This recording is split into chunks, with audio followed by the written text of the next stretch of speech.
Departmental department है legal side tension लग जाएगा वो एक लेडी ਜਿਹੜਾ ਮੁੰਡਾ BSF ਬੜਾ ਉਹ ਚ ਹੋਈ ਹੈ ਪੈਸਾ ਪੂਸਾ ਉਸੀ ਬਾਕੀ ਉਹ ਵੀ ਮਿਲੇ ਉਹਨਾਂ ਨੇ ਉਹ ਮੈਂ ਸਾਰਾ ਉਹ 3 ਵਜੇ ਗਏ ਸੀ ਫਿਰ ਅਸੀਂ ਪੁਲਿਸ ਦਾ ਨੰਬਰ ਨਹੀਂ ਕੀਤਾ ਉਹ ਆਖਦੇ ਕਿ ਉਹ ਐਪਲੀਕੇਸ਼ਨ ਦਾ ਮੈਨੂੰ ਨਹੀਂ ਪਤਾ ਤੁਸੀਂ ਉਹਨੇ SDM ਨੂੰ ਦਿੱਤੀ ਦੀ ਹੈ ਹੁਣ ਸਾਡੇ SHO ਵੀ ਤੁਸੀਂ ਉਹ POG ਨਹੀਂ ਪਹਿਲੇ ਦਿੱਤੀ ਨਹੀਂ ਸੁਣੋ अंचे में दिल्ली 20 साल की है कि वो मारने पे वो जब सब कुछ नहीं है वो मारने पे गालियां दी मारने वाला पुलिस वाले देखना वो पटवारी को नायब साहब पटवारी दी आपको क्या रिपोर्ट आ कर देगा हां अच्छा रिपोर्ट दे कुछ नारी छाने मतलब नहीं है कि समझता है फिर SC स्टूडेंट सारे आखरे तो दोबारा सानू एप्लीकेशन दे ओपरी दी उस दिन हमने मुंशी पढ़ी रखी ले उन हफ्ते बाद आखरे दोबारा भी सारे घर से पैरालाइज ने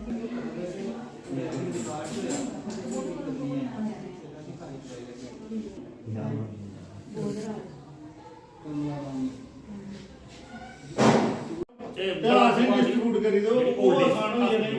ते अदरवाइज जिस तरीके ने लोग बुजुर्ग दारबदार हुए हैं कसम से बल्ला आते थे दोपहर ही खाली चली कोई फायदा नहीं बड़े परेशानी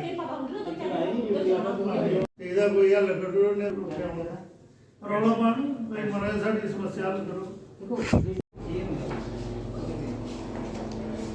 ये ई स्टैम्प ਇਹਦਾ ਕਿ ਪੈਕੇ ਕਰ ਲੈਣਾ ये ई स्टैम्प है ये ਇਹ ਲੈਂਦੇ ਨਾ पास तक एक दूसरे को मार दे थे उनके बीच सारे 40 साल का नामा पक्का बनेगा कभी 40 साल का नाला पक्का है चला दा पानी और अद्धे ग्राम का भी पानी आदा ते नहर का भी आ करता ਹੁਣ 25 ਸਾਲ ਦਾ ਸਾਡਾ ਮਕਾਨ ਹੈ ਤਾਂ ਉਹਨੇ ਪਾਣੀ ਨਹੀਂ ਬੰਦ ਕੀਤਾ 2 ਸਾਲ ਹੋਏ ਪਾਣੀ ਬੰਦ ਕੀਤਾ ਅਸੀਂ ਐਪਲੀਕੇਸ਼ਨ ਦਿੱਤੀ ਮੌਕੇ ਉਹ ਦੱਸਿਆ ਸਭ ਕੁਝ ਲੇਕਿਨ ਉਹਦਾ ਅੱਗੇ ਕਾਰਵਾਈ ਕਿੰਨੀ ਨਹੀਂ ਹੋਇਆ ਸੀ ਮਾਰਚ ਮਹੀਨੇ ਐਪਲੀਕੇਸ਼ਨ ਸਾਡੀ ਲੱਗੀ ਅਪ੍ਰੈਲ ਦੀ 25 ਉਹਨੇ ਪੈਰਾਲਾਈਜ਼ ਹੋਈ ਆਸੇ ਇਹਦਾ ਸਟੈਪ ਦਾ ਛੁੱਟ ਗਿਆ ਹੁਣ ਉਹ ਇਹ ਸਾਡੇ ਮਤਲਬ ਜਵਾਈ ਹੈ ਉੱਥੋਂ ਦਾ ਸਾਡੇ ਕੰਨੇ ਜੰਪ ਟਕੋਣ ਹੈ ਆਸ 9 ਘਰ ਇੱਕ ਸਾਈਡ ਹੈ ਉਹ ਕੱਲਾ ਇੱਕ ਸਾਈਡ ਰੈਡ ਕਰਾਸ ਦਾ ਦੇਣਾ ਜ਼ਮੀਨ ਉਹਦੀ ਅੱਧੋ ਅੱਧੀ ਹੈ ਸਾਡੀ हाँ मकान थल्ले चलिए अस गली च कड्ढी लेंदे हे पानी हां जी नाला ते जेड़ा ने बंद कीता दा ओदे खेतर च बंद कीता दा ना ओ मतलब हां स्कीम में वीडियो उसे वेरिफिकेशन कर रहे हैं बड़ी समस्या है एक तो मतलब मैक्सिमम बुजुर्ग ने जेडे वो नहीं जा सकते नहीं जा सकते पिछले 10 दिन में मैं नोट कराना कि मतलब लोग दरबदर हुई है ते एक डॉक्यूमेंट मिलना चाहिए उसका मेडिकल सर्टिफिकेट बनता है एक वोटर लिस्ट बनती है फिर वो सारा ऑनलाइन होता ना बजुर्गें ही पता है कि ऑनलाइन कि'यां करना है ये समस्या उनके वास्ते मेरी ये गुजारिश है अज भी बैठे भाई तुस कोई मतलब सोशल बेनीफिट भी आखो या कुछ आखो कि इदा बेचारे बजुर्गों का कोई डोर टू डोर सर्वे कर लो बड़े दरबदार हुए बुजुर्ग ना मैं रोज देखना ਜਿਹੜੇ ਆਂਦੇ ਆ ਪ੍ਰੈਸ ਇਕੱਠੇ ਕਰਨੇ 50-60 ਇਕੱਠੇ ਹੋਈ ਜਾਂਦੇ ਦੋ ਪੇਜ ਜੁੜੇ ਸੀ ਐਮ ਦਾ ਪਰ ਉੱਥੇ ਪੂਰੀ ਡਿਸਟ੍ਰਿਕਟ ਦੇ ਆ ਗਏ ਨਾ ਫਿਰ ਉਹ ਪੇਜ ਦੇ ਸਾਨੂੰ 3-4 ਦਿਨ ਦੇ ਬਾਅਦ ਫਿਰ ਉਹ मेडिकल सर्टिफिकेट बनाते हुए चेक करना ना ਹਾਂ ਬੰਦਾ ਤੇ ਚਾਈਨਾ ਪੈਂਟ ये बोर्ड है ना बैठना ਹਾਂ ਬੋਰਡ ਤੇ 3 ਲੱਖ ਰੁਪਏ ਕਰਨੇ ਸਾਈਨ ਉਹ ਤੇ ਰੋਜ਼ ਉਹ ਆਦੇ ਜਿਹੜਾ ਇੱਕ ਲਿਖ ਲੈਂਦਾ ਨਾ ਉਹ ਤੇ ਰੱਖ ਲੈਣੇ 3 ਲੱਖ ਰੁਪਏ ਦੇ ਸਾਈਨ ਆ ਬਾਅਦ ਕਰਾਈ ਲੈਣੇ ਫਿਰ ਰੋਜ਼ ਦੇ ਸੀਐਮ ਦਾ मतलब वोटर जैसे किनियां बनानी दफ्तर वाले भी किनियां बनानी मैं गया उत्थे इतना रश है कोई ऑनलाइन दिया सारी ये ऑनलाइन भी सारी है ऑफलाइन तो दिया थी ना दिया ने तो नागर उनको तो नहीं को क्या अपनी ड्यूटी बनी है ड्यूटी सब किसी तो वेरिफिकेशन कर देना उनका मतलब वो एज है कम से कम उनके उसी उनकी वेरिफिकेशन कर 100 रुपया जो बाहर बैठे थे लोग नहीं है सारे में काफी नहीं है तो सारी मतलब किए कर रहे थे मतलब कल 10 बुजुर्ग से मेरे को गए भाई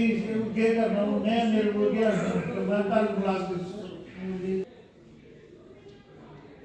हाँ हाँ हाँ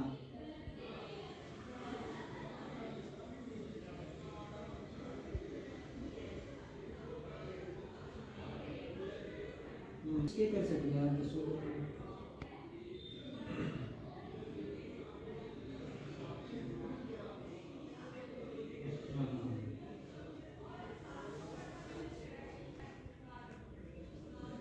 हमारे लिए भी 150 रुपये का हाँ हाँ सिर्फ ले लेने क्या है राय बोला कुछ और बनाते कुछ और वैसे लांदा कुछ और में जाओगे इंटर देना है टेस्ट आज घोगवाल ब्लॉक में ब्लॉक दिवस हेडक्वार्टर पे रखा गया था और एसडीएम साहब यहाँ आए थे और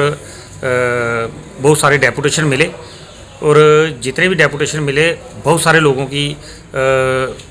पानी की कहीं जहीं किल्लत आ रही है वो सराड़ा में और रतबाना में वो चर्चा हुई और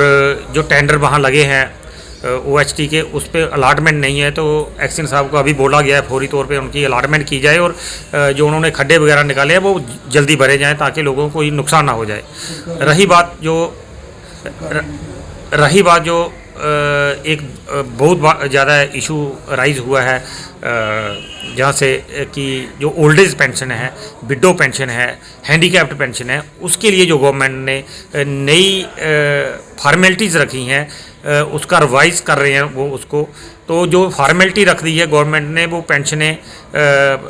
लगाने के लगी हुई हैं जिनकी वेरिफिकेशन करवा रहे हैं और नए डॉक्यूमेंट मांगे जा रहे हैं। जो 20-20, 30-30 साल से पेंशन ले रहे हैं लोग वो आज कौन सी ज़रूरत पड़ गई गवर्नमेंट को नए डॉक्यूमेंट लेने की। उसमें डोमिसाइल मांग रहे हैं, उसमें आधार कार्ड मांग रहे हैं, पहले ही आधार कार्ड जमा और डेट ऑफ बर्थ एक मांग रहे हैं। जो डेट ऑफ बर्थ पहले ही वहाँ दी है वो 90 साल का बुजुर्ग है उसकी डेट ऑफ बर्थ का अब ज़रूरत कहाँ लेने की और कौन लेगा उसका 90 साल का जिसका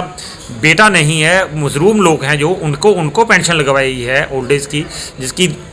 बेटी नहीं है, बेटा नहीं है, जिसका कोई सहारा नहीं है, तो वो कौन कौन से दफ्तर में कहाँ कहाँ घूमेगा। वो 3 डॉक्टरों की टीम बनाई है जो मेडिकल बोर्ड बनाया है तो फिर उसके चीफ मेडिकल ऑफिसर से साइन होने हैं तो कहाँ कहाँ बेचारा वो घूमेगा। और इस रोड में इधर इस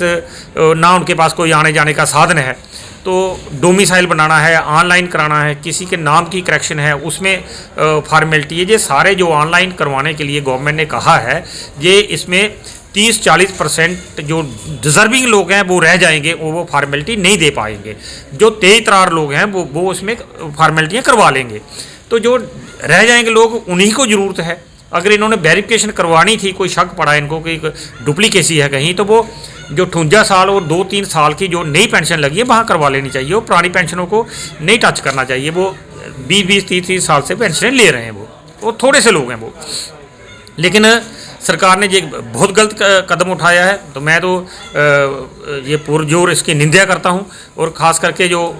बुजुर्ग लोग हैं, अभी एसडीएम साहब से बात हुई है तो उन्होंने ये भी कहा है कि हम जो रह जाएंगे उनको डोर टू डोर कवर करेंगे। तो चलो मैं एसडीएम साहब का ये धन्यवाद करता हूँ कि इन्होंने ये इनिशिएटिव लिया। लेकिन जो गवर्नमेंट की जो पॉलिसी है क्या इसमें कोई जो 1000 रुपये पेंशन ले रहा है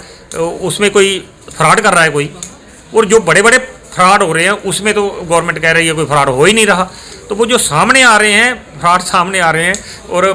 करोड़ों अरबों रुपए के फ्रॉड हैं उनकी तरफ ध्यान देना चाहिए गवर्नमेंट ने, ना कि 1000 रुपये का जो जिम्मेदार 2000 रुपया ले रहे हैं उनके ऊपर क्वारियाँ लगा रहे हैं, उन पर उनके डॉक्यूमेंट्स नए नए मांगे जा रहे हैं, पेंशन वालों के नए नए डॉक्यूमेंट्स मांगे रहे हैं। लोगों को सुविधा नहीं हो रही है और सुविधा हो रही है। और कहाँ कहाँ ऑनलाइन कराने में जो अनपढ़ लोग हैं कहाँ जाएंगे ऑनलाइन कराने, तो बड़ी दिक्कत और परेशानी है ये। तो मैं गवर्नमेंट से ये रिक्वेस्ट करना चाहता हूँ खास करके अपने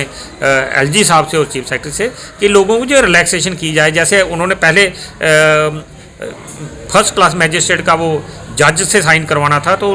वो एक हमारा डेपुटेशन मिला था, तो बाकी वाली फॉर्मेलिटी में रिलैक्सेशन की, उसमें रिलैक्सेशन की, इसमें ही ऐसे ही एज में ही रिलैक्सेशन कर देनी चाहिए जो खास करके 70 साल से ऊपर है। जो 70 साल से नीचे है उसकी वेरिफिकेशन करवा लें।